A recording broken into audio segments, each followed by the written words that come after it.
Bonjour. Je vais donc reprendre le cours.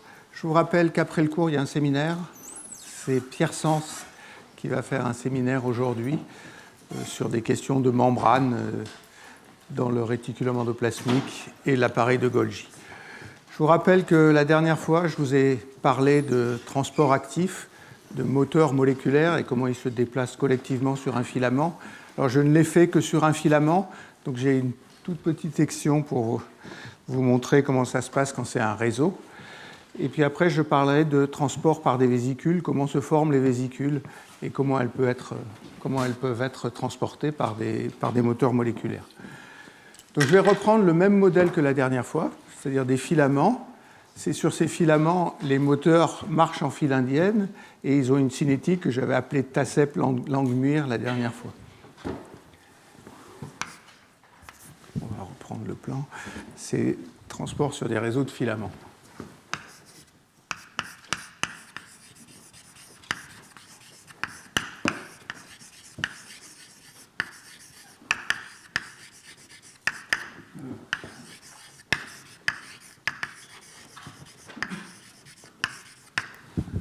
Alors, l'article dont je veux parler, c'est fait par les mêmes auteurs que la semaine dernière. C'est Andrea Parmigiani et son étudiant s'appelle M. Neri.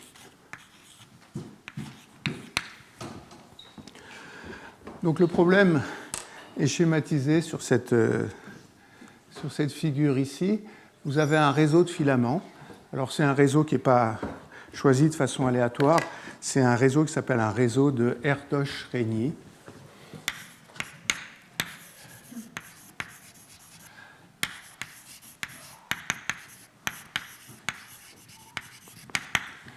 C'est un réseau qui est un peu arbitraire. On fait partir les filaments d'un point et puis on les laisse se connecter au hasard à un autre point du réseau, ayant mis des points au hasard sur la surface qui forme le réseau. La raison pour laquelle ils utilisent des réseaux comme ça, c'est que ça simplifie les calculs et on espère que malgré ces réseaux qui sont un peu simplifiés, on aura des résultats qui sont pertinents pour un problème qui est plus réel. Alors ce réseau, il a une collectivité moyenne.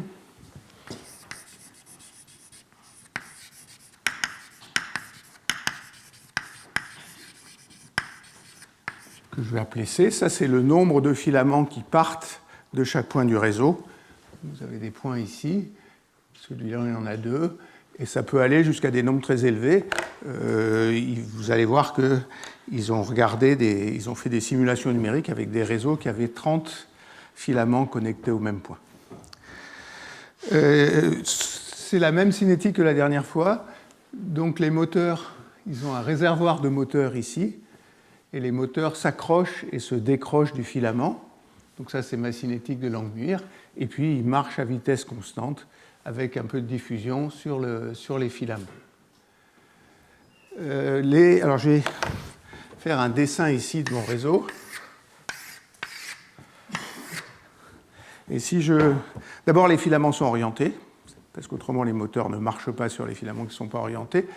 Et si je me focalise sur un nœud qui est ici, il y a des filaments qui rentrent vers le nœud, puis il y a des filaments qui sortent du nœud.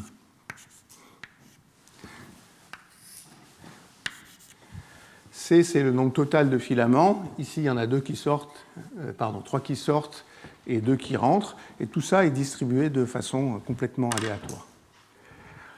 Donc, ce qu'ils ont fait, c'est des simulations numériques sur ces réseaux un peu compliqués, avec les mêmes statistiques que la dernière fois. Donc, les moteurs s'accrochent, marchent, se décrochent. Et puis, il faut une règle au nœud. Donc, quand les moteurs sont arrivés à ce nœud-là, ils ont une probabilité égale d'aller dans toutes les directions.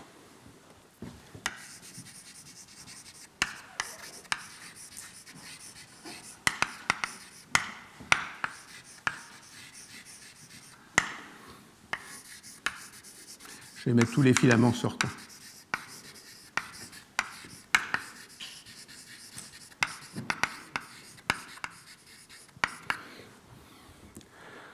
Donc, ils ont fait des simulations numériques. Je ne vais pas vous décrire les simulations numériques.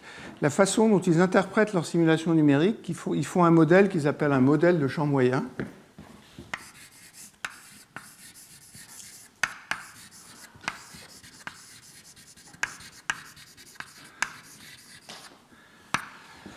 qui est basé sur une propriété importante de ce que je vous ai décrit la dernière fois, c'est que si je prends un filament entre là et là, par exemple,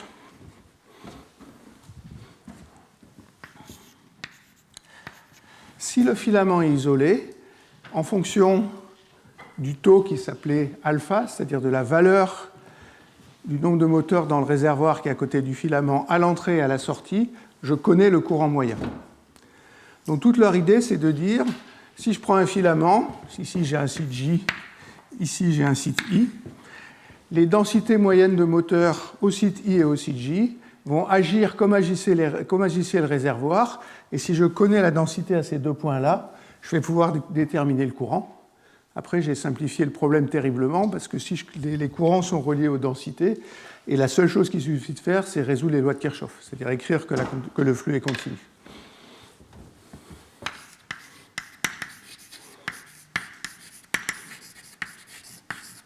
Ça, c'est la conservation des moteurs.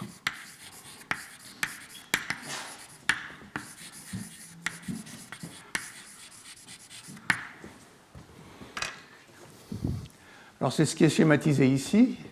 Vous prenez ce filament qui est dans le réseau.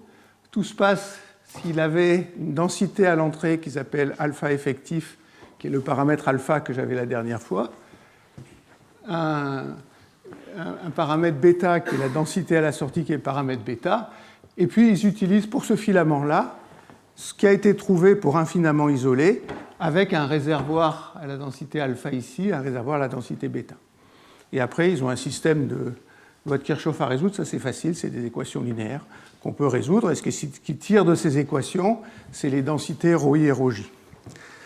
Alors, il faut définir alpha à partir de ρi et ρj. Je vais écrire que alpha i au point initial, c'est la densité ρi divisé par le nombre de filaments qui sortent, divisé par le nombre de filaments qui sortent parce que le moteur envoie un flux qui est équivalent dans toutes ces branches-là, et donc il y a simplement une partie, un tiers du flux qui est attribué à chaque filament. Donc ça, je vais appeler ça CI out. Donc une fois qu'ils ont calculé, qu'ils ont supposé ρi, ils calculent alpha i, et puis le bêta, il est tel que ρj, ça c'est de l'autre côté, c'est 1 moins bêta j. Donc voilà l'idée de leur approximation de champ moyen. Ils ont testé cette approximation de champ moyen. Ils l'ont testé en fonction du nombre moyen de coordination ici. Ça marche très bien si C est assez grand. En pratique, ça veut dire que si C est entre 2 et 3, c'est-à-dire si le nombre moyen de connexion est entre 2 et 3, ce n'est pas très en accord avec les simulations numériques. Dès qu'on est plus grand que 3 ou 4, l'accord avec les simulations numériques est très bon. Donc ils utilisent ça pour interpréter leurs résultats. Donc il y a deux paramètres dans cette histoire-là.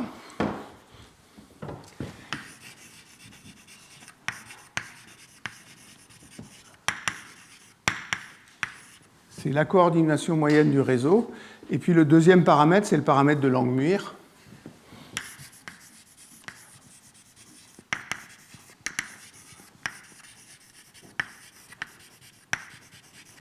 C'est celui que j'avais défini la dernière fois. Ils le prennent de façon un peu différente. C'est K-on plus K-off sur 2, L sur V, où L est la longueur moyenne d'un filament, ou la longueur du filament localement, mais c'est la valeur moyenne qu'ils prennent, divisée par la vitesse du moteur. Si oméga est très grand, l'échange est très rapide avec le réservoir. Si oméga est très petit, c'est comme si on avait un problème de Tazeb tout seul, sans la cinétique de Langmuir. Donc après leur stratégie, qui est expliquée sur cette slide-là, ils tracent pour différentes valeurs de oméga, 0,025, 0,3, 3, on pourrait aller plus loin, mais plus loin, ça n'a pas beaucoup d'intérêt. Ils tracent les diagrammes de phase. Donc ce diagramme de phase-là, c'est celui que je vous ai donné la dernière fois. Pour oméga égale 0, cette région ici se réduirait à une largeur nulle. Ça veut dire que j'ai trois états, faible densité, haute densité, et cet état de courant maximum. Si vous prenez un petit échange avec le réservoir, il y a une fenêtre qui s'ouvre ici, où on a équilibre entre haute densité et basse densité. Ça, c'est ce que j'avais appelé les embouteillages la dernière fois. Et puis, si vous augmentez oméga, la région basse densité disparaît pratiquement. Et la seule chose qu'on a, c'est équilibre sur un même filament entre une région de basse densité et une région de haute densité. Donc dans toute cette région-là, il y a des embouteillages sur les moteurs avec une interface brute entre, à l'origine du filament, une densité faible, un front, et puis de l'autre côté du filament, une densité élevée. Donc ils utilisent cette carte avec C ici et oméga ici, et ce qu'ils tracent sur ces diagrammes de phase, c'est combien de filaments ils ont trouvé pour chaque valeur de alpha et bêta. Et on voit très bien les résultats. Si oméga est tout petit, il y a des filaments à basse densité, il y a des filaments à haute densité, et puis il y a quelques filaments où il y a une interface. Donc si oméga est tout petit,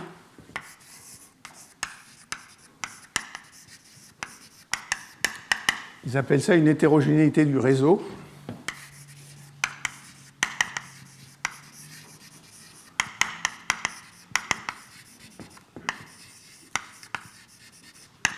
Ça veut dire que, en gros, un filament, il est toujours soit à basse densité, soit à haute densité, et que c'est les filaments différents qui ont des densités différentes. Quand on passe dans la région intermédiaire, ici, alors vous voyez que pour C égale 2, pour C égale 10, et puis ici, tous les filaments sont dans une région où il y a une interface au milieu du filament. Ça, c'est ce qu'ils appellent une hétérogénéité des filaments.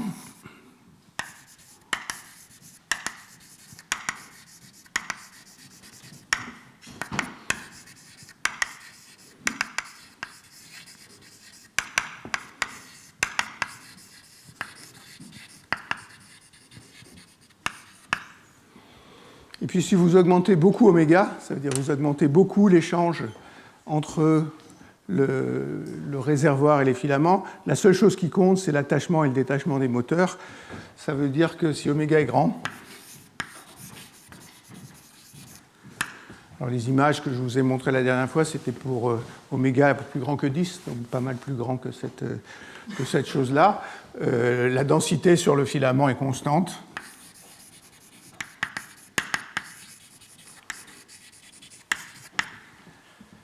C'est ρ, K sur 1 plus K, où K c'est la constante d'équilibre de Langmuir, c'est K-on sur K-off.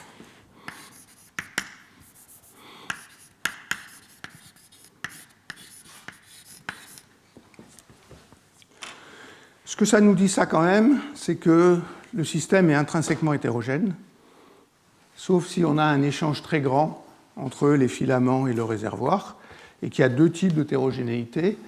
Si vous regardez ça, vous voyez qu'il y a deux façons de régler ou de contrôler l'hétérogénéité. Un, c'est de varier oméga, c'est de varier la processivité des moteurs, le temps qui passe sur le filament, et l'autre, c'est de moduler la connectivité du réseau. Alors, je vous ai dit que mon réseau était un peu bizarre. Ici, il a 30 connexions en moyenne par filament, donc il y a énormément de filaments sur tous ces sites-là. Ils ont une autre façon de le faire. Ce qu'ils font dans leur simulation numérique, c'est que sur chaque filament, ils calculent la densité moyenne et puis ils regardent la probabilité d'avoir une certaine densité moyenne. Alors c'est plus simple de le regarder ici, qui est la valeur intermédiaire, ici C égale 10. Vous voyez que si oméga est petit, c'est-à-dire si je suis ici, il y a deux pics, un pic basse densité et un pic haute densité. Ça veut bien dire que j'ai deux types de filaments, ceux où il y a beaucoup de moteurs et où les moteurs vont lentement, et puis ceux où il n'y a pas beaucoup de moteurs et où lesquels les moteurs vont vite. Et puis si vous augmentez oméga, si vous augmentez l'échange, donc vous diminuez la processivité, il n'y a plus qu'un seul pic, et il se situe au milieu, et leur hypothèse qui est confirmée par ce qu'ils ont fait avant, c'est que ici, ce qu'ils voient, c'est des filaments qui sont eux-mêmes hétérogènes. Donc ça, c'est les choses qui viennent des simulations numériques. Il y a la même chose pour C égale 2. Alors vous allez me dire, C égale 2, c'est absolument trivial, sauf qu'il y a une fluctuation du nombre de la connectivité entre filaments, donc il y a entre points de réticulation. Donc il y a des endroits où il y a plusieurs filaments qui se rencontrent, et puis il y a des endroits où il y en a très peu. Et ça, c'est un peu singulier, parce que dans ce cas-là, la simulation n'est pas tellement en accord avec le modèle de champ moyen. Donc simplement, sur un réseau, ce qu'on a en plus, c'est cette hétérogénéité qui apparaît sous une forme ou sous une autre, Et le paramètre qui joue un rôle, c'est ce paramètre d'accrochage et de décrochage des moteurs sur les filaments. Donc voilà ce que je voulais rajouter sur cette question-là. Je vais changer de sujet maintenant, un peu à cause de ce que je veux raconter après. Ce que je vous ai dit dans le premier cours, c'est que le matériau biologique, il est transporté dans des vésicules et que ces vésicules, elles sont transportées par des filaments sur les moteurs. Donc ça pose deux questions. La première question, c'est comment est-ce qu'on fait des vésicules à partir des membranes, qui n'a pas grand-chose à voir avec les moteurs, mais sur lesquels je vais passer un peu de temps parce que c'est quelque chose qui est assez intéressant. Et la deuxième, c'est comment est-ce qu'on transporte les vésicules. En gros, on a deux façons de le faire. Soit on les transporte avec un seul moteur, soit on les transporte avec plusieurs moteurs, et qu'est-ce qu'on gagne, et comment on le gagne en faisant ça. Donc, je vais commencer par ce que j'ai appelé le bourgeonnement des vésicules.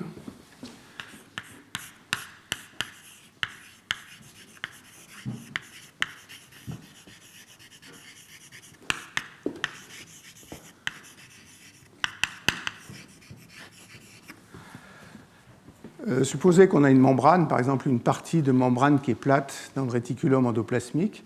Comment est-ce que cette membrane peut émettre des vésicules? La réponse, elle est très claire et très simple, c'est qu'elle n'émet pas des vésicules si la membrane est constituée que de phospholipides. Elle émet des vésicules parce qu'il y a des protéines qui viennent s'accrocher à la membrane et qui lui donnent une courbure spontanée. Donc le paramètre important, ça va être la courbure spontanée de la membrane.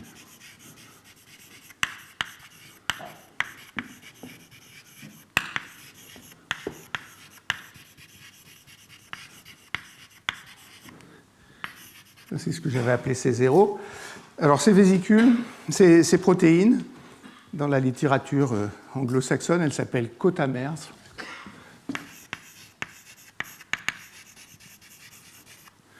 Le mot n'est pas très joli, moi j'appellerais ça des protéines de courbure.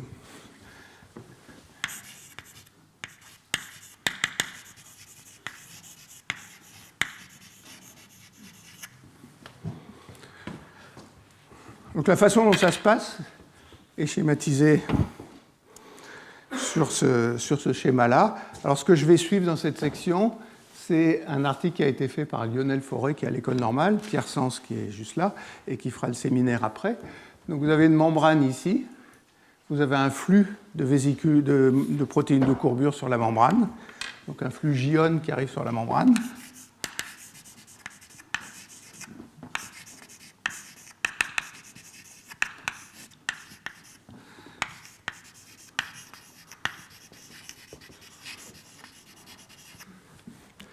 Une première remarque, c'est que du point de vue de la physique, s'il y a un flux J-ion, ça veut dire que ce n'est pas un problème à l'équilibre thermodynamique et que c'est forcément un problème hors d'équilibre. Donc les protéines arrivent avec ce flux J-ion, puis elles ont tendance à s'associer.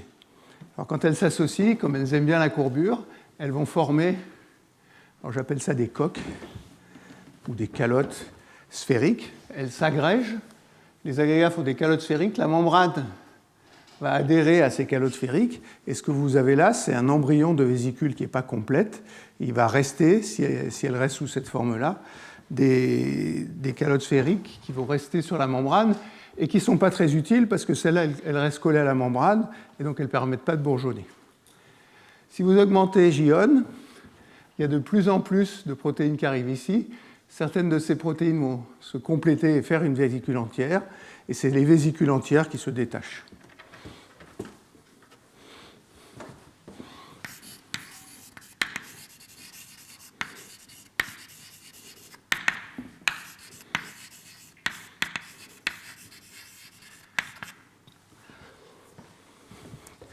Donc il y a un flux de vésicules qui sort.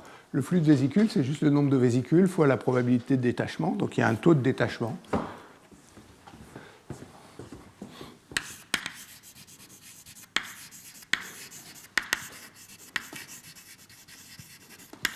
Que je vais appeler KV. Et puis il y a un flux N de LV fois KV, où N de LV, c'est le nombre de vésicules qui ont la taille complète, que j'appelle LV ici. Alors, il y a une troisième chose, ça enlève de la membrane et des protéines de la surface. Il y a une troisième chose qui se produit, c'est que les particules, les protéines individuelles peuvent se décrocher. Elles peuvent se décrocher à la fois quand elles sont dans la vésicule ou quand elles sont seules sur la surface. Donc il y a un flux de détachement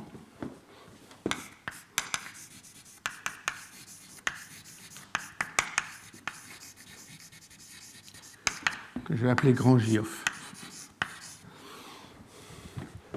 Donc voilà la question que je veux poser. J'ai deux paramètres qui vont être le taux associé à ce flux de détachement et le flux de protéines qui arrive sur la surface. Et la question, c'est comment est-ce qu'il faut régler ces deux paramètres pour avoir un flux de vésicule qui part de la surface que je peux contrôler. Alors la première chose que je vais faire, c'est que je vais m'intéresser à l'agrégation sur les vésicules. Alors c'est une polymérisation, ça veut dire que deux protéines ont tendance à s'accrocher pour faire cette cote-là, ou c'est un problème d'agrégation, les liens sont peut-être physiques entre ces protéines. Ce qui va m'intéresser, c'est d'avoir la distribution de taille de ces coques.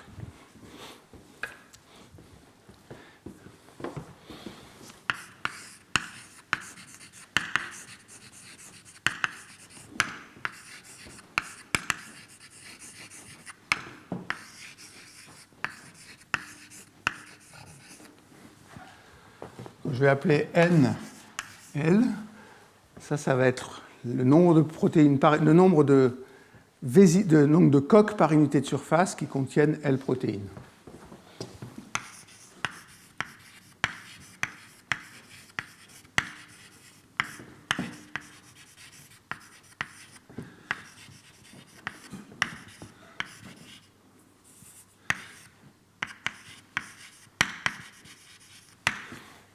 Alors, le modèle que je vais vous écrire là, c'est un modèle très très classique de phénomène d'agrégation. Je vais décrire la cinétique d'agrégation du phénomène parce que j'ai forcément quelque chose qui est hors équilibre. J'ai un flux entrant et puis j'ai un flux sortant. Et si j'attends suffisamment longtemps, ce que j'espère, c'est qu'il y a un état stationnaire et que j'aurai un flux de vésicules stationnaires qui peut sortir.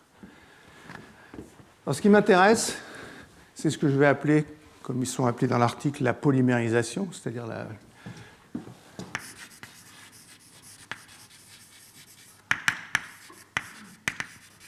le fait que les coques grossissent.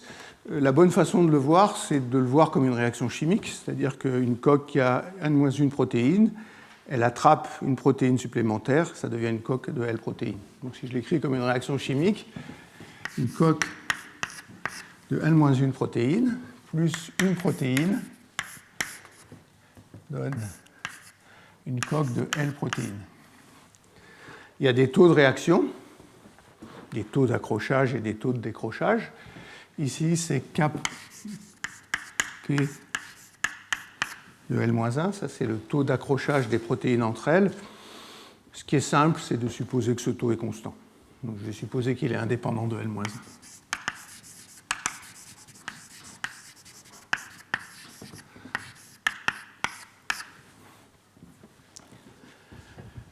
Et puis il y a un taux de décrochage que je vais appeler Kd. Et puis j'ai une chaîne comme ça. Les protéines avec L monomère, elles vont pouvoir donner des protéines à N plus 1. Pardon, les coques avec L protéines, elles vont pouvoir donner des coques à L plus 1 protéine, etc., etc. Ce qui va m'intéresser, c'est le flux qui est induit par cette réaction chimique vers L. Donc je vais appeler JL polymérisation ce flux. Il y a un terme d'accrochage, ça c'est Kp. Et puis, ça c'est une cinétique du deuxième ordre, donc c'est proportionnel à la densité de protéines isolées, N1.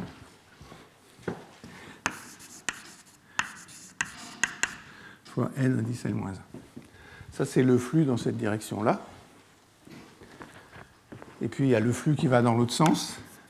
Je perds les vésicules de taille L parce qu'elles peuvent se décrocher et devenir L-1. Donc moins Kd, ça c'est N de L. Donc voilà le flux qui est dû à la polymérisation. J'ai dit qu'il y avait aussi un flux de protéines qui se détachent, donc je vais écrire le détachement.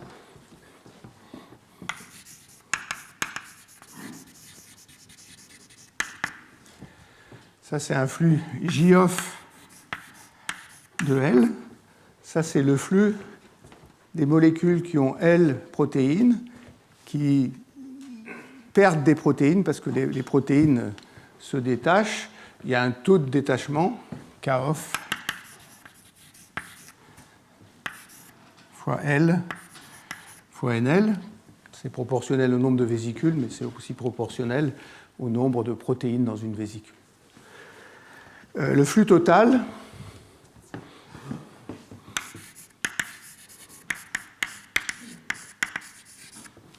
c'est J égale JL, J polymérisation. Ça, c'est pour la taille L. Ça, c'est le flux qui fabrique par polymérisation des vésicules de taille L. Et ça, c'est le flux où les vésicules de taille L disparaissent parce qu'elles émettent des objets. Si je veux écrire une équation de conservation, dNL sur dt,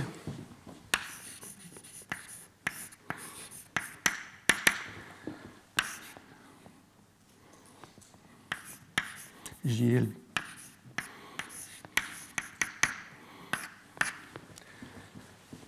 JL, il me fabrique des vésicules de taille L, mais le JL plus 1, il prend ces vésicules de taille L pour les transformer en vésicules de taille L plus 1.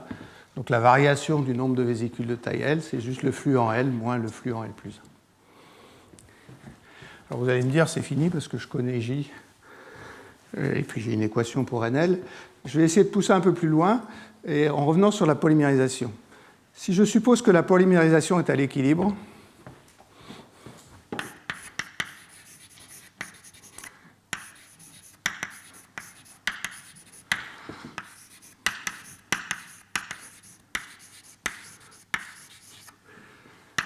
des constantes cinétiques doivent satisfaire la relation qu'on appelle la relation de bilan détaillé.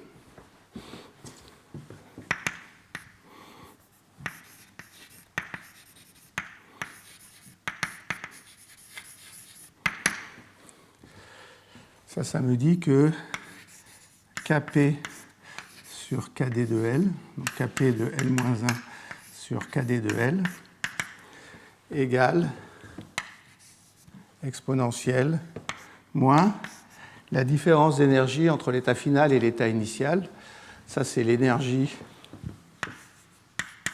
E de 1 plus E de L-1. Pardon, c'est l'inverse. C'est E de L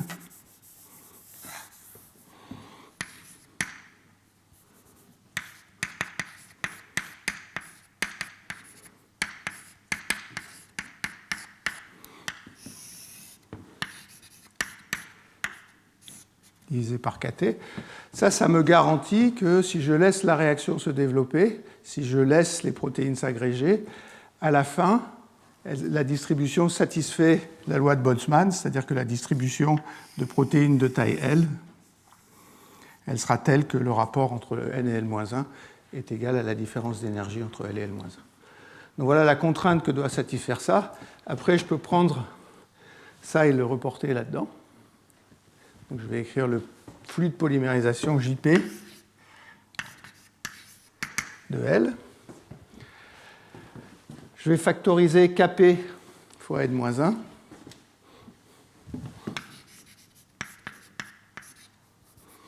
Kp fois N1. Ici, j'ai N de L, moins 1. Moins. Alors, il va y avoir N de L sur N1. Et puis, j'exprime Kd à cet endroit-là. Donc ça va faire exponentielle plus E de L moins E de 1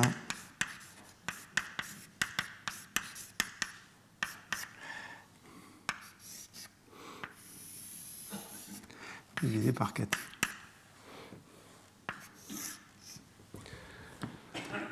Alors je vais rentrer le N1 dans l'intégrale ici. Et puis je vais réécrire ça d'une autre façon. Donc c'est juste pour l'instant une manipulation algébrique.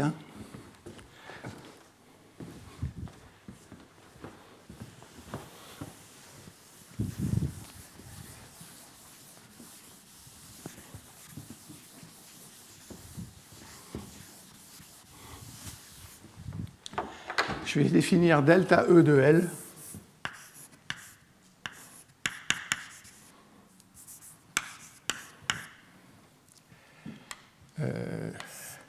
delta E de L fois KT égale E de L moins L fois E de 1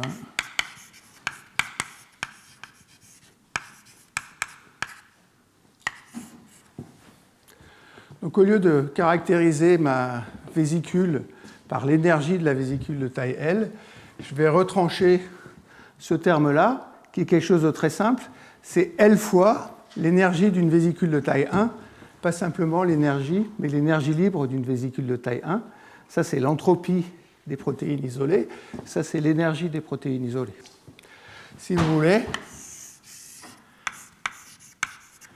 ça, c'est le potentiel chimique des protéines de taille 1. Ce que je suis en train de faire là, en termes un peu thermodynamiques, c'est que je suis en train de passer dans l'ensemble grand canonique. Je dis les vésicules isolées, elles jouent le rôle d'un réservoir, et l'agrégation, elle se fait à partir de ce réservoir. Et donc, ce qui compte, ce n'est pas l'énergie de la vésicule de taille L, c'est l'énergie de la vésicule de taille L, moins l'énergie qu'elles avaient, moins l'énergie libre qu'elles avaient dans le réservoir. Si vous voulez, ça, si je considère que ça c'est un réservoir, c'est l'énergie libre grand canonique.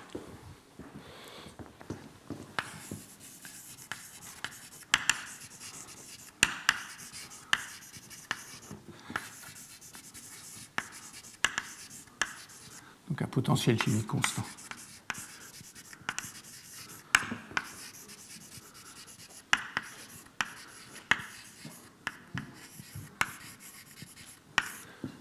Maintenant, je vais vous laisser faire la manipulation algébrique. Ce que je prétends, c'est que JP de L, alors c'est KP N1, facteur de N L-1 moins NL, exponentielle delta E de L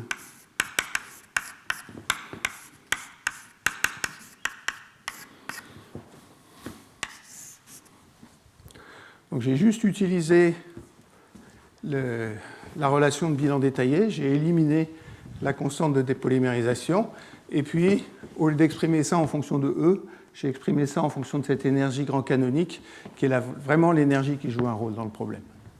Alors si vous prenez delta E de L moins delta E de L moins 1, il va rester jusqu'à moins L ici, qui est ce qu'on avait là-bas.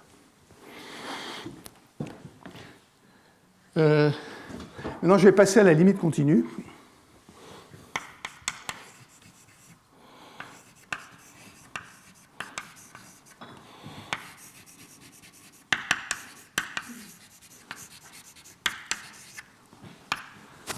Alors ça, je l'ai déjà fait la semaine dernière, hein, quand je regardais les moteurs qui marchaient sur un réseau.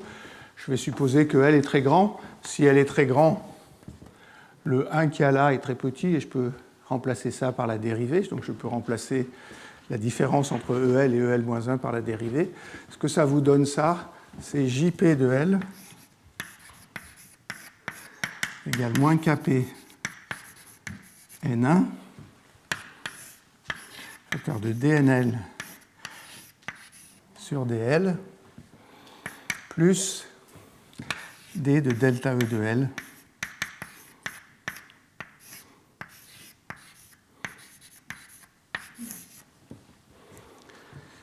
Alors ça a une tête assez familière. Ça, c'est un courant diffusif. Si je considère que n est une fonction de L, c'est J égale moins un coefficient de diffusion qui est ce KPN1 fois la dérivée de NL par rapport à L. Et ça, c'est un terme convectif. C'est la dérivée de l'énergie par rapport à L fois NL qui est ma variable. Donc ça, c'est un flux de diffusion-convection dans l'espace où la variable est L pour cette variable NL qui est la densité de protéines. Alors, ce n'est pas tout à fait le flux J total. Il faut que je prenne compte du flux J off. Alors, ce qui va compter, c'est J off de L plus 1 ou J off de L.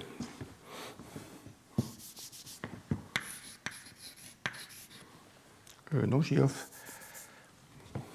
Je vais écrire J off de L. Ça, c'est K off NL fois L. Je vais faire une manipulation qui va vous paraître un peu bizarre, mais qui va me permettre de l'intégrer là-dedans. Ça, c'est K off NL fois la dérivée par rapport à L. La dérivée, ça doit être L. Donc l'énergie associée, je vais l'appeler ça E de L2 moins 1 sur 2. Si je dérive L2 moins 1 sur 2, ça a le bon goût d'être 0 quand L égale 1, et ça a le bon goût, quand je dérive, de redonner le L qui est là. Et après, ce terme-là, il ressemble fortement à celui-là, donc il suffit que je l'écrive. K off, Kp N1, que multiplie K off sur Kpn1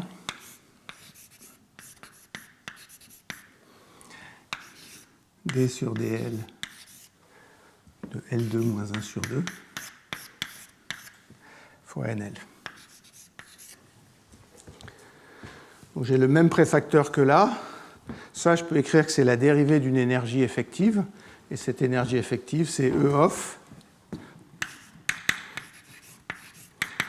égale K off sur Kpn1 fois L2 moins 1 sur 2.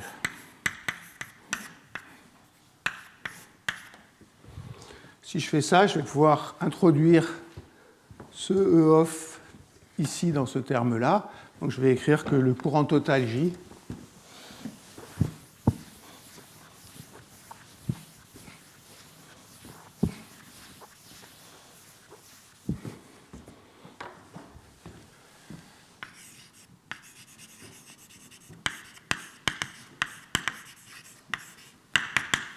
égale moins Kpn1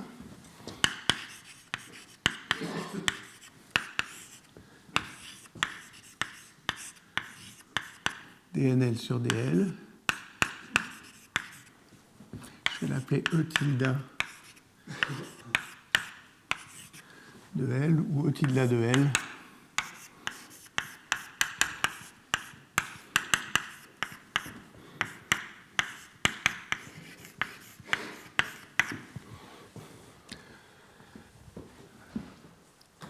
J'ai pris le terme que j'avais plus JP, et puis j'ai rajouté ce terme-là qui a le bon goût de venir modifier l'énergie ici.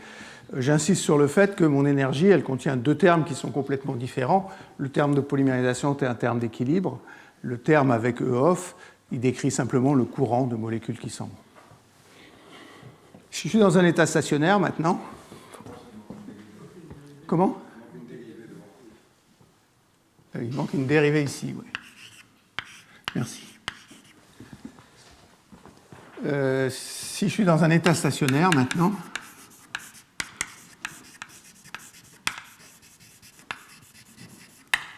J est constant. Ça veut dire que K moins Kp N1 facteur de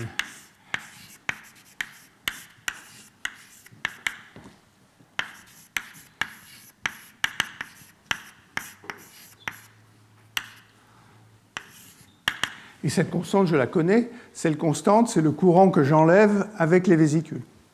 Donc c'est ce que j'ai appelé le courant JV. Et c'est KV, taux d'expulsion des vésicules, fois le nombre de vésicules, N de LV. Donc voilà le courant associé à cette opération de polymérisation et de dépolymérisation et au terme J off. Alors qu'est-ce qu'on fait avec ça ? D'abord, il nous manque l'énergie E. Alors il faut que je vous dise ce que c'est que l'énergie E de L.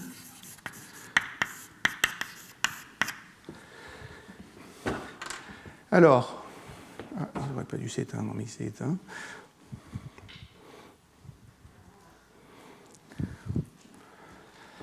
Ce que je veux faire, c'est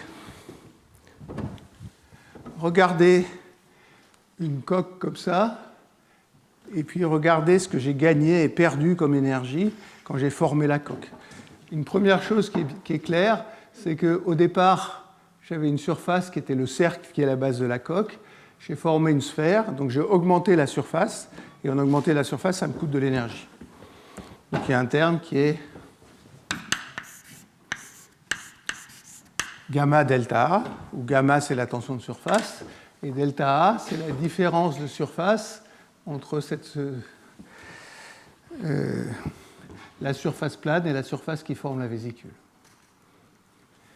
Une deuxième chose, c'est que les protéines de courbure, elles aiment être associées ensemble,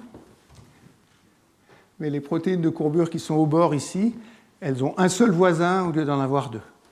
Ça veut dire que j'ai créé une tension de ligne. Les protéines qui sont au bord, ça leur coûte de l'énergie parce qu'elles ne sont pas associées à deux protéines comme elles voudraient, ou à deux dimensions, à toutes les protéines qu'elles auraient à côté d'elles. Donc il y a un terme que je vais écrire lambda fois le périmètre. Ensuite, la membrane dont je suis parti, elle suit la coque parce qu'elle est attirée par la coque. Donc chaque fois que je crée un contact entre la membrane et la coque, je gagne de l'énergie. Donc je gagne une énergie qui est proportionnelle à l'air. Moins, cette fois, epsilon fois R, où epsilon, c'est l'énergie que je gagne, soit L, pardon, par protéine qui a suivi la coque. Puis après, il y a les termes de courbure. Alors, les termes de courbure, ils sont proportionnels à l'air. Je vais les écrire 2 kappa C moins C0 au carré plus K membrane. Alors, ce n'est pas ce que j'ai écrit dans le premier cours. J'avais écrit en fonction de la courbure totale. Ici, je vais supposer que la courbure totale que j'appelais H, c'est 2 fois C. La raison pour laquelle je fais ça, c'est que ce que je vais obtenir, c'est des sphères, et la courbure d'une sphère, c'est 2 sur R. Donc ce C-là, c'est exactement 1 sur R. Et puis la courbure spontanée, c'est 2C0.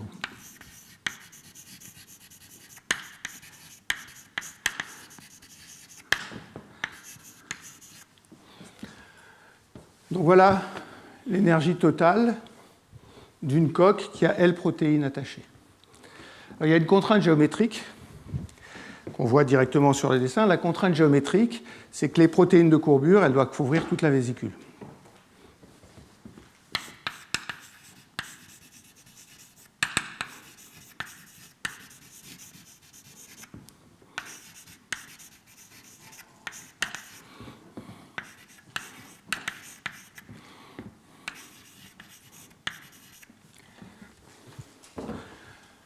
Ça veut dire que l'air... Où est-ce qu'il est, mon machin ? Ça veut dire que l'air de cette surface courbée ici, je vais l'appeler A de la coque, ça c'est A plus delta A, c'est le nombre de protéines de courbure, L, fois la surface d'une protéine de courbure, S0, et même... Faire comme Pierre, on met un 4pi ici, parce que tous les 4pi vont s'éliminer après. Voilà les termes d'énergie qui ont tous un sens physique clair et net et qui doivent bien exister. Ce qu'il faut faire après, c'est éliminer delta A en fonction de L, éliminer P en fonction de L, celui-là il est en fonction de L, éliminer A en fonction de L, et puis écrire l'énergie en fonction de L. Donc ça c'est purement de la géométrie, c'est un peu lourdingue, je ne vais pas vous le faire, je vous montrerai une courbe après de la façon dont ça se passe. Après, il faut décider ce qui fixe la courbure. La courbure, elle va être choisie simplement parce que l'énergie est minimum pour la courbure C.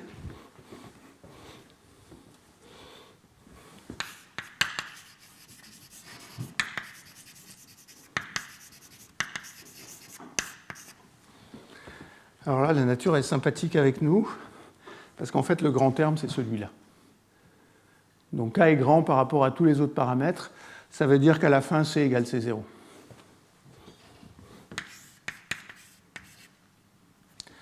C égale C0 si tant est que L est inférieur à... Alors je ne sais pas ça.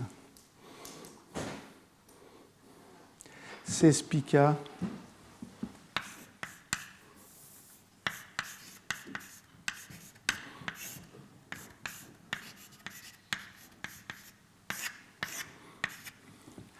et si on prend des nombres raisonnables, ce nombre-là est égal à 10 puissance 5. Et si on regarde les tailles des vésicules, le nombre de protéines est toujours bien plus petit que 10 puissance 5. Donc de façon assez sûre, ce terme-là va s'annuler. C va être égal à C0 ici. Il y a des C cachés là-dedans, il y a des C cachés là-dedans. Donc voilà ce qu'on va prendre comme énergie. Qu'est-ce qu'on fait après ?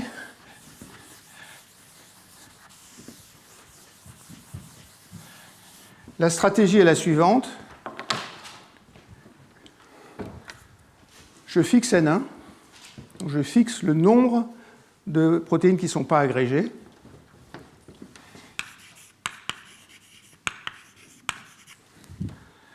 Une fois que N1 est fixé, je résous cette équation-là. Ça va me donner N de L pour tout L. Et puis ça va me donner le flux JV qui sort à la sortie. Donc ça va me donner la distribution de taille des vésicules. Donc avec le courant,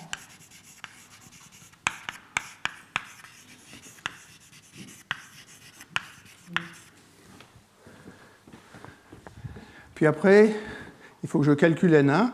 Pour ça, je vais écrire la conservation des protéines.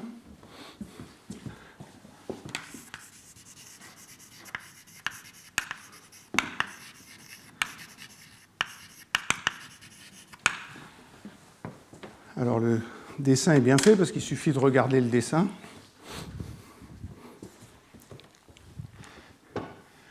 Donc ici, j'ai ma surface avec des coques ici, des vésicules entières qui n'ont pas bourgeonné encore. Il y a un flux entrant qui est J-on. Il y a un flux sortant qui est la somme de tous les J-off pour toutes les vésicules qui sont là. Et puis un flux sortant qui est dû au nombre de vésicules. Donc ça veut dire que le J-on il est égal à JV. Ça, c'est ce qu'on perd en bourgeonnant les vésicules. Plus J-off, ou J-off,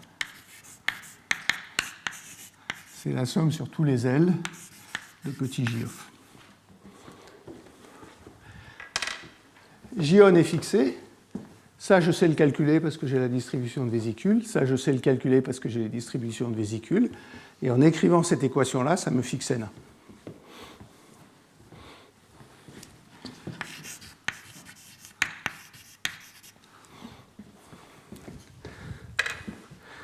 Alors,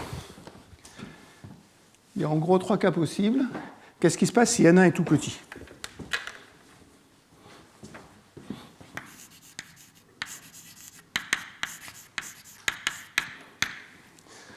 Ça, c'est comme dans tous les phénomènes d'agrégation. Si N1 est très petit, il n'y a pas d'agrégation du tout, ou il y a une probabilité très faible d'avoir de l'agrégation. Donc si N1 est tout petit, la seule chose que j'ai, c'est des protéines isolées.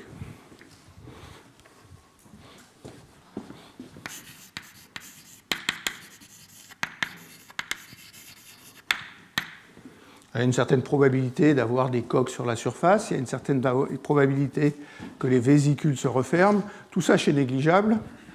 Ça veut dire que J-on, JV, c'est 0, il n'y a pas de vésicule complète, et J-off, c'est uniquement les protéines isolées qui s'en vont, donc ça, c'est K-off N1.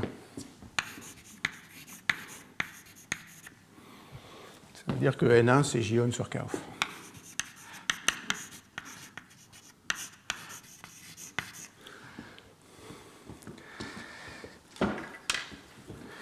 Si N1 est très très petit, JV est égal à 0. Ça veut dire que le flux est nul ici. Ça, c'est une équation de diffusion-convection avec un flux nul. Et vous connaissez la réponse pour une équation de diffusion-convection avec un flux nul. N de L, c'est simplement une loi de Boltzmann. Donc N de L, NL, égale, proportionnel,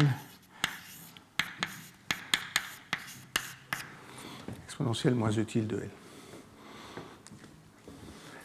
Donc voilà ce qui se passe quand N1 est très petit. Si j'augmente un peu N1, je vais avoir une courbe pour l'énergie qui est comme ça. Elle augmente.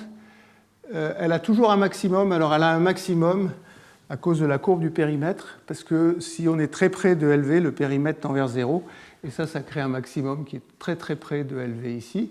Si vous regardez la distribution de N, qui est la courbe ici, il n'y a que des protéines, ça tombe extrêmement vite à 0, et tout le reste est inexistant.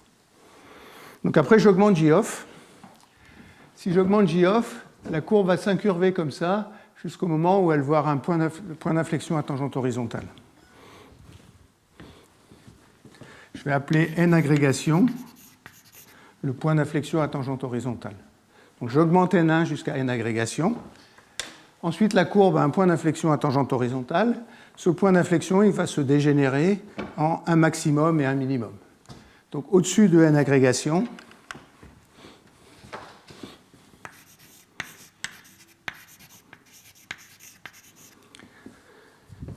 il y a 3 extrémas. Ce point d'inflexion dégénère en ce maximum-là et ce minimum-là. Puis il y a un maximum qui est toujours au voisinage ici en 0. Ça veut dire que si je regarde N1, il y a un pic. Si je regarde L, il y a un pic pour N1. Il y a un pic pour le minimum ici. Ça, c'est les agrégats que je fabrique. Donc je fabrique des agrégats de Thales star.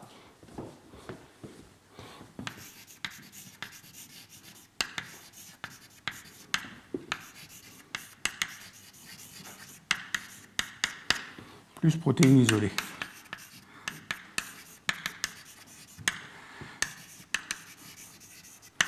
Ça veut dire que J-off, c'est N1 K-off, c'est K-off, facteur de N1 plus L star.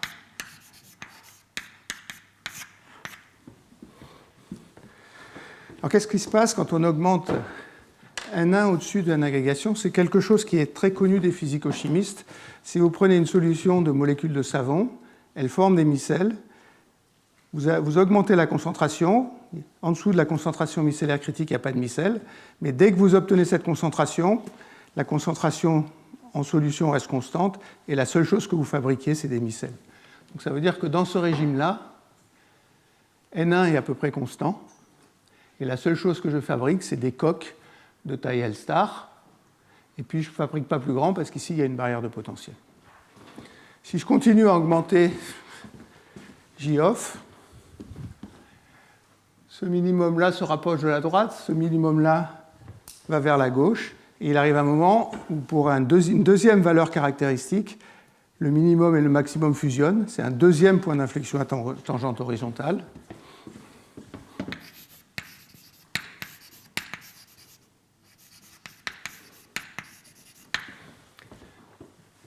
Si vous faites disparaître ces deux maxima-là, vous allez obtenir une courbe comme ça. Si je regarde N maintenant, dans ce régime-là, je vous ai dit N1 n'augmente pas beaucoup. Ceci dit, si vous augmentez le courant J-on, vous avez une augmentation de L. Ce pic se décale vers la droite. Et puis vous voyez que ici, il y a franchement 0 vésicule. Ici, il y a un tout petit nombre de vésicules. Mais s'il y a un tout petit nombre de vésicules, ça veut dire que ça commence à bourgeonner. Il y a des vésicules qui s'en vont. Et ça enlève de la matière de la surface. Et puis si je passe cette deuxième transition, il y a une barrière de potentiel ici. Puis après, le minimum, c'est des vésicules de la taille maximum, qui est la taille des vésicules. Donc je fabrique beaucoup de vésicules. Ces vésicules ont une probabilité de partir, et il y a un bourgeonnement. Donc le seul régime où il y a un vrai bourgeonnement, c'est ici.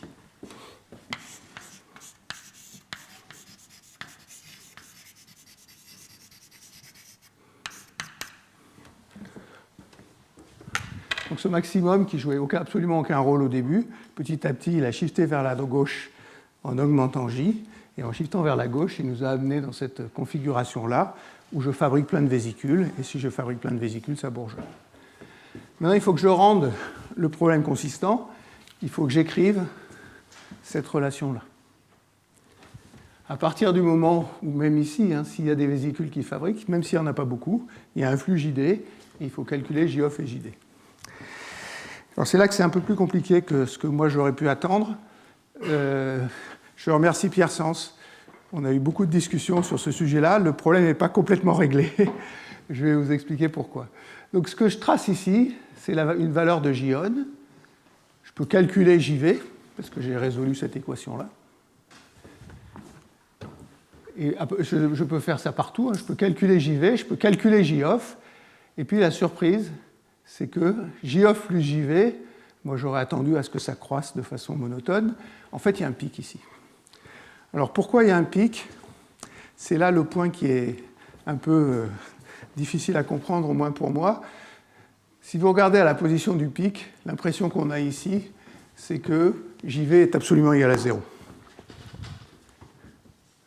Ici, on ne voit même pas la ligne.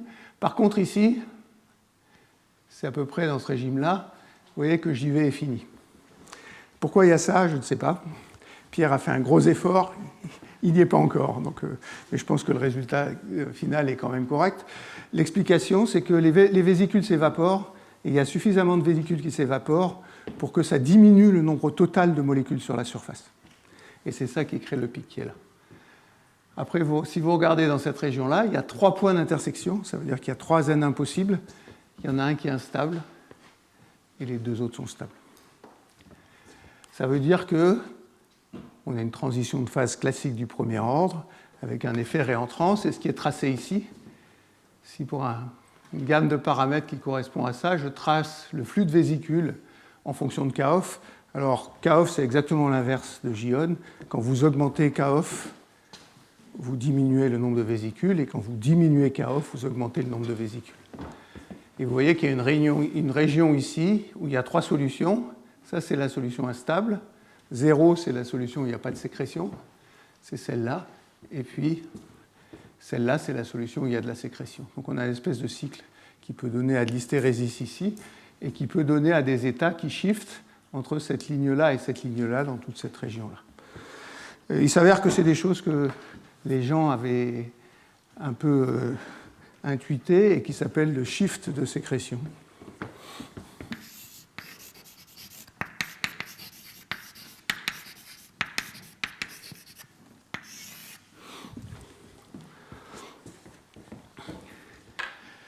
Alors voilà ce que je voulais vous dire là-dessus. Les 2 points qui sont importants, c'est qu'il faut absolument des protéines de courbure, que c'est des effets franchement hors d'équilibre parce qu'il y a des flux qui vont vers la membrane et qui s'en sortent. Et qu'il y a en gros 2 barrières de potentiel. Il y a une barrière de potentiel à la fabrication de micelles, et puis il y a cette barrière de potentiel ici à la fabrication de vésicules totales. Ça a des implications pratiques. Évidemment, la cellule a besoin d'adapter son flux de vésicules aux cargos qui sont là. Que ce soit dans l'appareil de Golgi ou dans le réticulum endoplasmique, s'il y a moins de cargos, la cellule s'arrange pour changer les paramètres pour que le flux de vésicules soit ajusté. Il y a 2 façons de le faire. Soit on augmente J-on, soit on diminue K-off.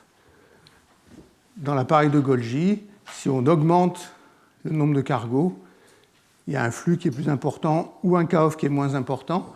Je crois, d'après ce que j'ai compris, qu'on ne sait pas quel est le mécanisme qui joue. Par contre, dans le réticulum endoplasmique, quand on diminue le nombre de vésicules, KV augmente, et la façon dont il voit ça, c'est que l'échange de vésicules l'échange de protéines entre le cytosol et le réticulum endoplasmique est bien plus important. Ça veut dire que K-off est grand. Donc, dans le réticulum endoplasmique, c'est plutôt K-off qui est augmenté quand il y a moins de cargo. Dans l'appareil de Golgi, je ne crois pas qu'il y ait de résultat, en tout cas de ce que j'ai pu voir, je n'ai pas trouvé de résultat qui indique ça. Donc voilà un modèle qui est relativement simple, qui est basé sur la physico-chimie classique et qui permet d'expliquer le fait qu'on fait des vésicules. Donc après, il faut transporter les vésicules. Alors je vais être très très bref là-dessus. Je vais faire ça un peu à l'envers de ce que je fais d'habitude. Je vais commencer par vous montrer une manip.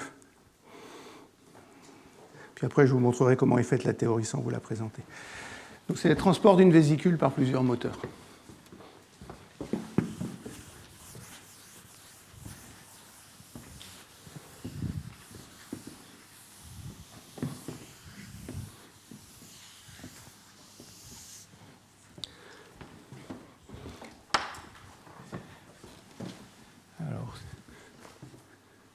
je ne sais plus où j'en suis.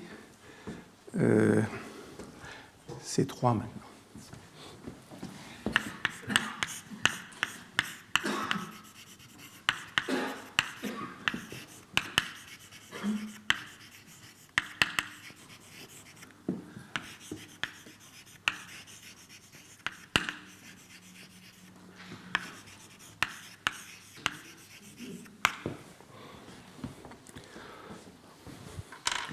Alors ça, c'est une expérience qui a été faite à Berlin, dans le laboratoire de Rumiana Dimova.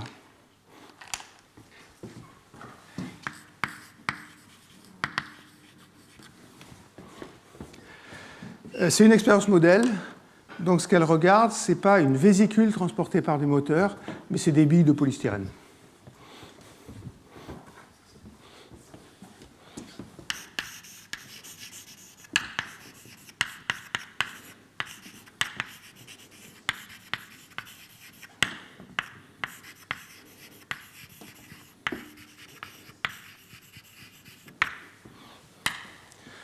Et la façon dont est faite l'expérience, c'est qu'elle met les moteurs en solution, elle plonge les billes à l'intérieur de la solution, et après elle mesure le volume effectif de la bille avec les moteurs qui s'y sont accrochés par diffusion de la lumière. Et comme ça, elle arrive à compter les moteurs. Donc le volume, il augmente, puis à un moment, ça sature. Ça veut dire que vous avez accroché tous les moteurs que vous pouvez accrocher sur cette bille, et le nombre de moteurs n'augmente pas. Si elle calibre les choses, le nombre de moteurs qui est accroché sur les billes, c'est entre 2 et 7. Et elle peut modifier le nombre de moteurs en changeant la concentration dans laquelle elle incube les billes de polystyrène. Donc c'est ça l'idée. Après, elle fait un test où elle fait se déplacer les billes. Ça, c'est les tests classiques avec les moteurs moléculaires sur des microtubules, les moteurs étant des kinésines, dont je vous ai parlé au premier cours. Et la vitesse d'avancée est constante. Alors c'est quelque chose qui est attendu. À peu près toutes les théories disent que la vitesse doit être constante. Vous allez me dire, il y a une force hydrodynamique.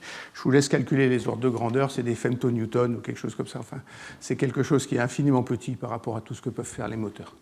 Donc le fait qu'il y ait une force hydrodynamique, ça ne compte absolument pas dans ce problème-là. Donc ce n'est pas choquant que ça se balade à vitesse constante.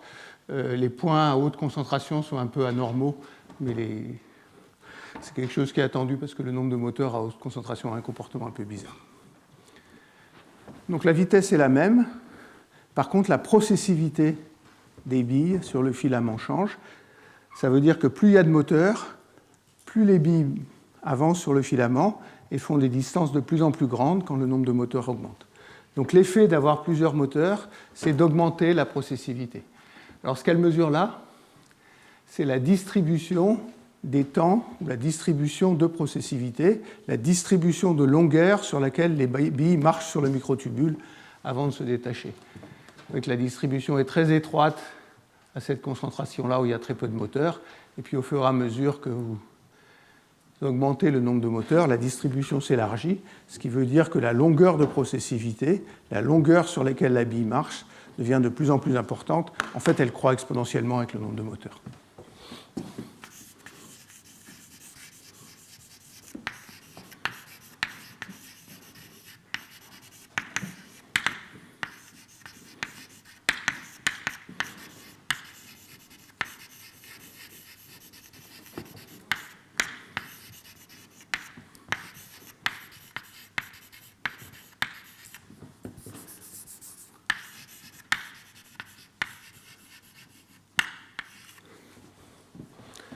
Alors, ils ont une théorie qui a été faite par Stefan Klumt et Reinhard Lipowski. Cette théorie calcule la distribution de longueur de processivité, ils ajustent et ça leur permet de calculer le nombre de moteurs attachés. Alors, je vous ai dit qu'il y avait entre 2 et 7 moteurs par bille. Si on regarde les moteurs actifs, c'est-à-dire qui sont vraiment en contact avec le filament, il y en a entre 1 et 3 dans ces expériences-là. Alors, je vais juste vous montrer ce que je voudrais passer à la suite, l'idée du modèle. Alors dans le modèle, il parle de vésicule. Si vous avez une vésicule avec grand N moteurs et qu'il y en a petit n qui sont accrochés ici, il peut perdre un moteur et ça c'est le taux epsilon petit n de détachement des moteurs du filament, où il peut gagner un moteur, et ça c'est le taux d'attachement qui s'appelle πn. Il y en a deux de ces taux qui sont particulièrement intéressants. Le premier c'est epsilon 1, c'est-à-dire s'il ne reste plus qu'un moteur attaché, soit il y en a d'autres qui se rattachent et la vésicule reste attachée, soit le dernier il s'en va, et dans ce cas-là la vésicule se détache.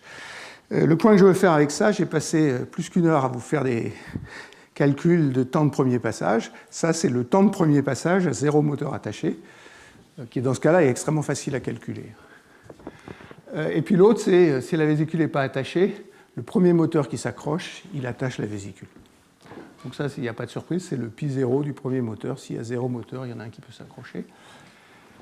Et puis, juste l'endroit où ils vont, c'est qu'ils calculent exactement ce que je vous ai dit qu'il fallait calculer pour les temps de premier passage. Ils calculent la probabilité que la bille marche à une longueur n. Autant le temps de premier passage, il est très très simple à calculer dans cette histoire-là. La probabilité elle est un peu plus subtile. On trouve une somme d'exponentielles, mais plus il y a de moteurs, plus la portée de l'exponentielle va loin. C'est ce que vous voyez ici. Si n égale 1, elle s'effondre tout de suite. Si n égale e, elle est comme ça. Si n égale 3, elle est comme ça. Et si n égale 4, elle est encore plus grande. Alors, il donne des ordres de grandeur qui sont peut-être la chose la plus intéressante. Donc, pour la kinésine,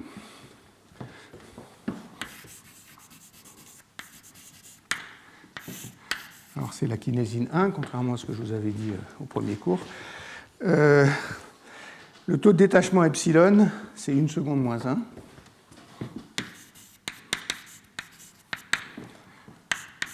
Le taux d'attachement ramené à un moteur, c'est 5 secondes moins 1.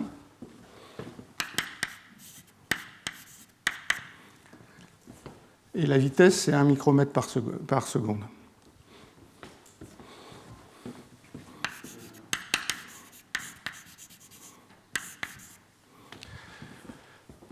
Si vous avez un seul moteur, la longueur de processivité, c'est-à-dire la longueur sur laquelle la kinésine marche sans se détacher, c'est 3,5 microns.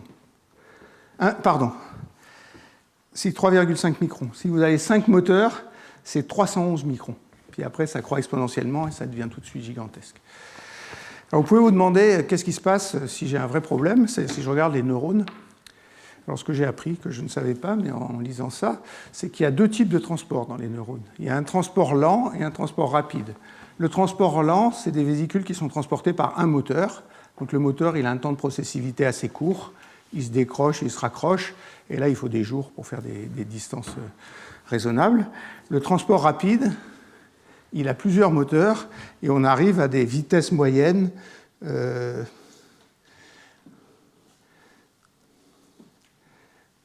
Alors, où est-ce que c'est ? Je n'arrive pas à le trouver. De 1 micromètre par seconde en moyenne.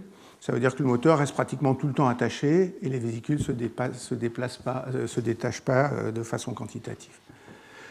Donc voilà un peu ce que je voulais vous dire là-dessus. Je suis très bref. Dans mes notes, il y a le calcul de cette histoire-là, qui est très simple et qui n'est pas trop d'intérêt. Ce que je préfère, c'est passer à la suite parce que je veux commencer à vous montrer des choses sur le réticulum endoplasmique. Je ne sais pas s'il y a des questions. Je passe au chapitre suivant, qui est le chapitre sur le réticulum endoplasmique. Non.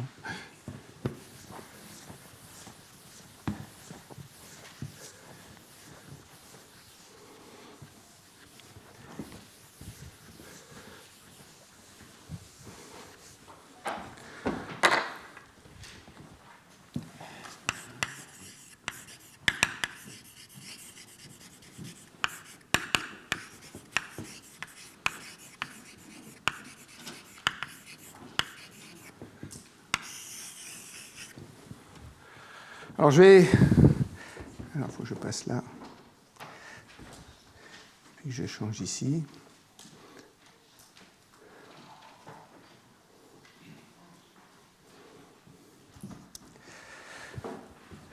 Je vais simplement redire pour commencer ce que j'avais dit dans le premier cours, de façon très brève. C'est que ce qui va m'intéresser sur le réticulum endoplasmique, c'est les structures membranaires qu'on peut observer.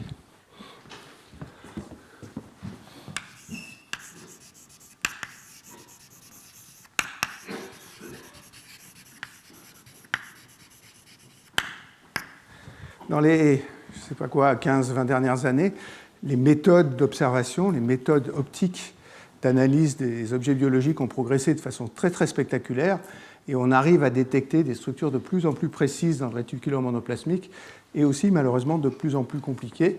Donc je vais en prendre quelques-unes, enfin c'est pas moi qui ai fait ça, hein, mais je vais vous montrer quelques-unes qui ont été observées. Ce que je vous ai dit dans le premier cours est vrai, c'est qu'il y a deux types de structures en gros. Il y a des structures planes, j'appellerais ça des feuillets.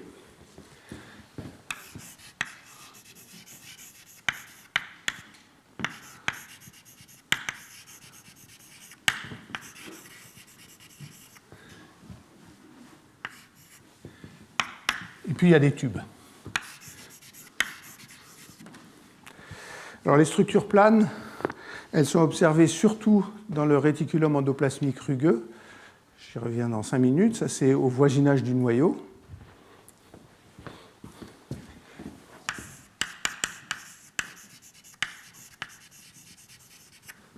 Et les tubes, c'est plutôt dans le réticulum endoplasmique lisse, c'est-à-dire dans la région périphérique, plutôt loin du noyau. Il n'y a pas de frontière très brutale entre les deux, donc c'est quelque chose qui est continu. Et il peut y à certains endroits y avoir les deux types de structures. Alors ça fait des tubes, mais ça fait aussi des tubes branchés.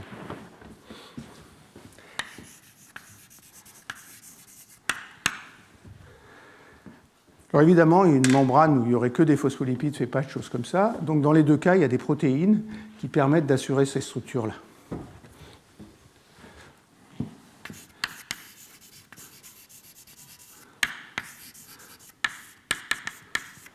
Il y a des protéines qui permettent d'assurer des structures planes. J'avoue, je ne connais pas bien les noms. C'est CLIM63.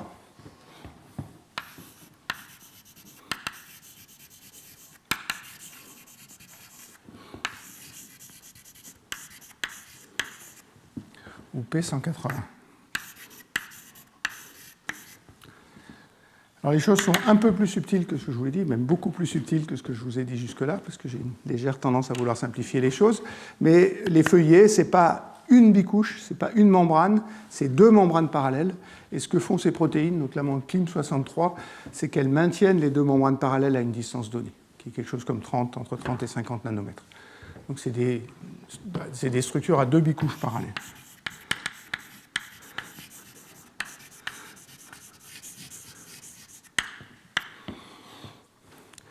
Après, il y a des structures courbées.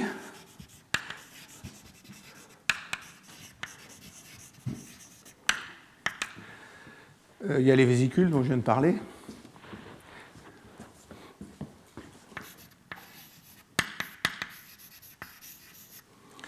Pour former les vésicules qui après vont transporter les protéines de sécrétion, la protéine principale, elle s'appelle COP2.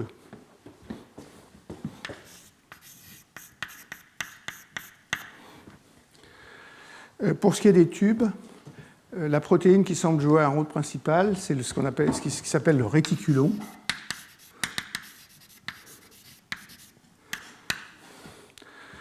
C'est une protéine dont on peut changer le nombre dans le réticulum endoplasmique si on s'arrange.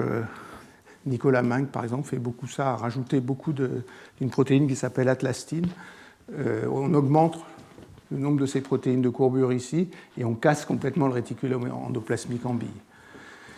C'est certainement cette protéine qui est à l'origine de fabrication de tous les tubes qu'on voit ici. C'est un peu ce que je viens de décrire sur les coques.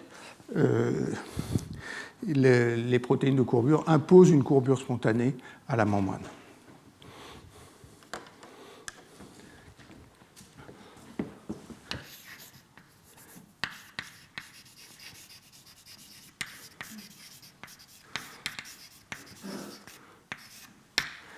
Là, ça c'est un peu un résumé de ce que j'avais dit au début.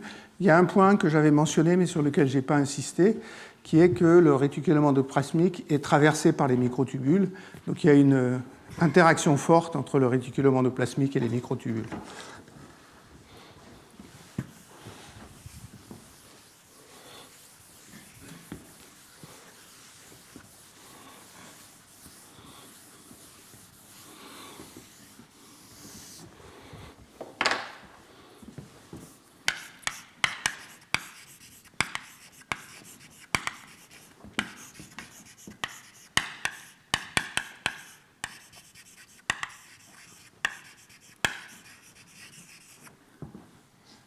Alors certaines des structures dont je vais parler se dissocient si on dépolymérise les microtubules. Il y a même des effets plus spectaculaires. Alors je n'ai pas été chercher très loin, je vais vous montrer deux choses sur lesquelles j'ai travaillé personnellement. Le premier, c'est des expériences qui étaient faites par un collègue japonais qui s'appelle Aki Kimura. Ça se passe dans le zygote de C. elegans. Donc c'est juste après la fécondation, on regarde le zygote et puis la cellule se met à tourner à l'intérieur. Il y a un écoulement cytoplasmique et cet écoulement cytoplasmique, il est dû à des moteurs qui marchent sur les microtubules, c'est des kinésines, mais qui sont ancrés dans le réticulum endoplasmique. Donc voilà l'image qu'avait fait Kimura. En vert, vous avez les microtubules. En rouge, vous avez le réticulum endoplasmique. Vous voyez que l'intérieur de la cellule tourne. Si on dépolymérise les microtubules, il n'y a plus rien. Si on dissocie le réticulum endoplasmique, il n'y a plus rien. Donc après, à partir de cette idée qu'il y avait des moteurs qui étaient ancrés dans le réticulum endoplasmique et qui marchaient sur les microtubules, on avait fait avec un étudiant qui s'appelle Alexandre Maman un modèle pour cet écoutement-là. Il y a un deuxième exemple qui, pour moi, est plus récent. C'est un peu le même type d'objet. C'est les zygotes d'oursins, cette fois. Donc, c'est des œufs d'oursins qui ont été fécondés. Et juste après la fécondation, il y a une phase qui, comme chez les eucaryotes, s'appelle la méiose. C'est là où les chromosomes du père et de la mère vont se mélanger. Et ce qui se passe en méiose, c'est que l'astère de microtubule va se centrer. Donc vous voyez l'astère de microtubule qui se centre ici. Et puisque vous voyez, je recommence, il y a un point blanc qui apparaît. Ça, c'est le noyau femelle. Et l'astère de microtubule capture le noyau femelle. Donc vous voyez, hop, le noyau femelle arrive par-dessous.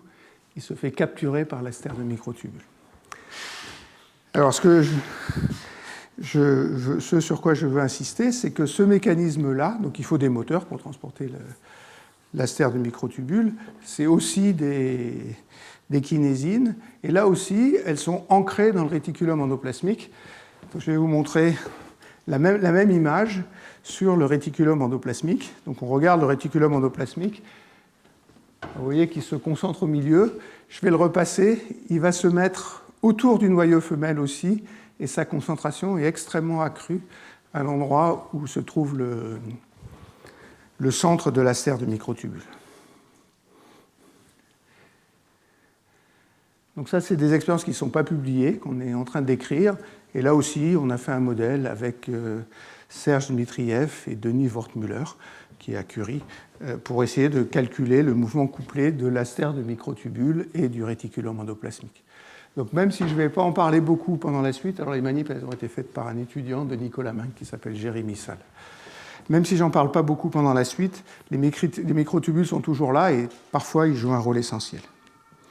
Donc ce par quoi je voudrais finir, c'est vous parler un peu plus en détail que ce que j'ai fait pendant le premier cours de la structure du réticulum endoplasmique.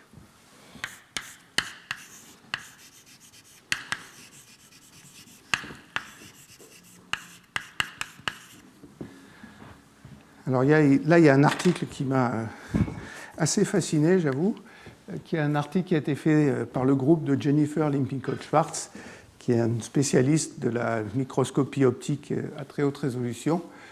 Et l'article, le premier auteur s'appelle Obara. Donc c'est un article de revue, et donc je vais suivre, je ne vais pas vous passer beaucoup de temps là-dessus, mais je vais suivre sa démarche. Donc elle dit qu'il faut regarder le réticulum endoplasmique à deux échelles, à l'échelle de la cellule, puis après il faut aller regarder à des échelles beaucoup plus petites que la cellule. Alors si vous regardez à l'échelle de la cellule, c'est cette image-là, là où vous avez des cellules voisines, on retrouve dans toutes les cellules à peu près la même chose. S'il y a des puristes, je peux vous dire ce qu'est la cellule. C'est des cellules humaines d'ostéosarcome du tibia, donc des cellules cancéreuses des os humains. Voilà ces quatre choses-là. Et après, elle classe les régions du réticulum endoplasmique par la densité du réticulum endoplasmique. Donc il y a une première région qui est juste là. Ça, c'est la membrane nucléaire, c'est la région la plus dense. Je vous ai dit que le réticulum endoplasmique était connecté à la membrane nucléaire. Donc voilà la membrane nucléaire. La membrane nucléaire, il lui arrive des tas de choses quand la cellule se divise, elle est dissociée et des choses comme ça. Le réticulum endoplasmique s'adapte à ça et en particulier la structure change. Pendant la mitose, il y a beaucoup moins de surface plane et beaucoup plus de tubes qui les remplacent. Ensuite, il y a une région périnucléaire. Ça, c'est ce que j'avais appelé le réticulum endoplasmique rugueux, qui est au voisinage du noyau et qui est cette région ici. Ensuite, il y a une région qu'elle appelle la région de transition.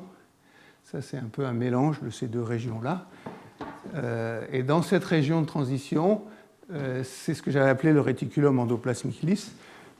Donc les ribosomes, ils agissent ici. Les protéines sont synthétisées dans la région périnucléaire. C'est là qu'on voit tous les ribosomes sur le réticulum endoplasmique.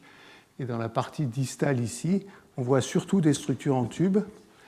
Et c'est là que sont synthétisés les lipides. Alors j'ai discuté de ça avec Bruno Good, qui a fait le... Et je lui ai dit, moi, mon résumé de cet article, c'est que la plupart du temps, quand on n'est pas au voisinage du noyau, quand on voit des surfaces planes, c'est qu'on se trompe et qu'en fait que c'est des tubes. Il m'a dit, oui, c'est ce qu'elle dit, mais elle exagère un peu. Donc voilà le commentaire un peu de Bruno qui tempère un peu ce que je vais vous dire après. Donc en tout cas, ici, on voit clairement des tubes, alors ils forment un réseau. Ça, c'est une image 3D du réticulum endoplasmique. Ça, c'est une image de cette région-là, où il y a à la fois le réticulum endoplasmique et les microtubules. Les microtubules, c'est les traits bleus qui passent ici, et vous voyez qu'ils sont complètement enchevêtrés avec le réticulum endoplasmique dans cette région-là. Et puis ça, c'est au voisinage du noyau, le réticulum endoplasmique d'une cellule cancéreuse qui est une cellule HeLa. Donc ça, c'est ce qu'on voit à petite résolution. Et puis après, il faut regarder à grande résolution. Alors, je ne vais pas vous faire de grands discours, je vais essayer de vous montrer ce qu'elle dit en montrant des images à faible résolution et puis des images à plus grande résolution par diverses techniques. Ici, elle se focalise sur cette région-là et quand vous regardez en champ large, vous avez l'impression que vous avez une structure plane. Puis si vous allez en super résolution, SIM, c'est l'illumination structurée. Vous voyez qu'en fait, ce n'est pas des feuilles ou des feuillets, comme je disais, c'est des feuillets percés. Donc il y a des trous, et c'est des structures dont elle dit qu'elles apparaissent tout le temps dans le réticulum endoplasmique lisse. Un deuxième exemple est là. Donc elle regarde cette structure-là. Si vous la regardez en champ large ou en confocal, vous avez ça. STED, c'est une autre technique de microscopie haute résolution. Et si vous regardez en STED, vous voyez que ce n'est pas un feuillet, que c'est plein de feuillets qui sont empilés les uns sur les autres parallèles.